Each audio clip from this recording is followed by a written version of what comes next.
Hot Screen. A hero's journey of self-discovery is interrupted by a terrifying new cosmic threat and a magically enhanced ex-girlfriend as Chris Hemsworth and Natalie Portman star in Thor: Love and Thunder. Hi, I'm Natalie Portman, and here is a scene from Thor: Love and Thunder. Kids, get your popcorn now.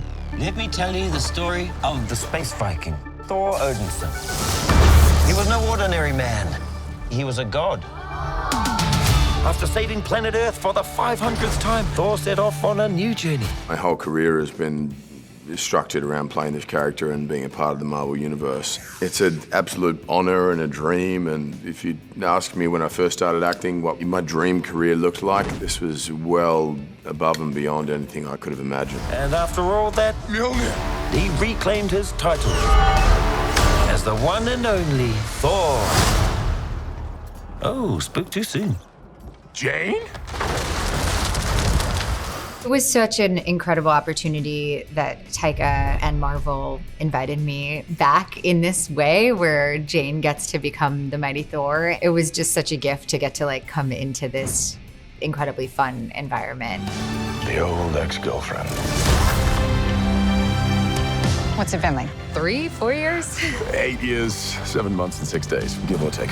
It was actually first mentioned to me by journalists when I was doing press for something around the time the comics first came out. But it wasn't until Taika approached me. I mean, it was right before the pandemic, I feel like, that he started talking to me about the possibility of doing it together. I started this journey with Natalie 10, 11 years ago, and now to reunite and see her back dressed like that as Thor was so impressive. It was fun, it was unique. It immediately changed the paradigm of the space and my character and his interaction, and that's what you want. You want to manipulate the scene. You want them to throw something in there that dramatically shifts your interpretation of it. Am I sensing feelings?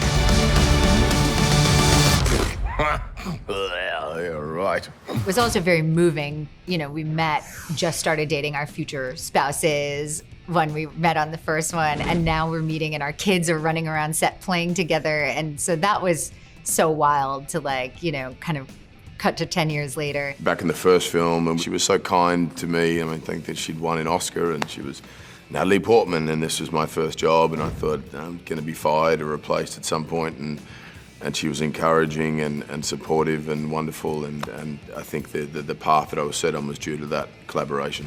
The only ones who gods care about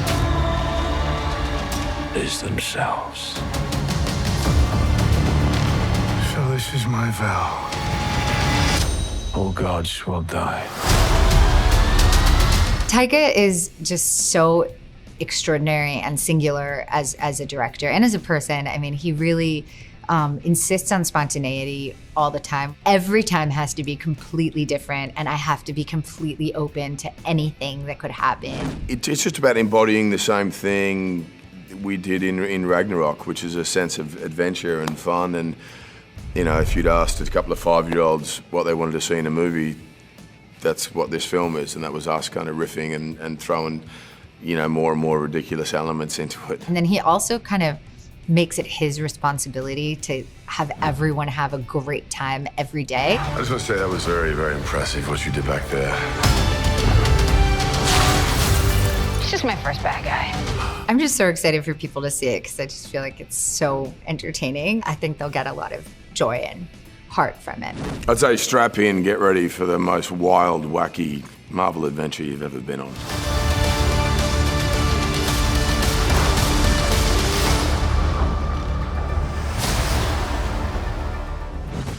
To find out where to watch any movie, check out Moviefone.com. Find it, watch it.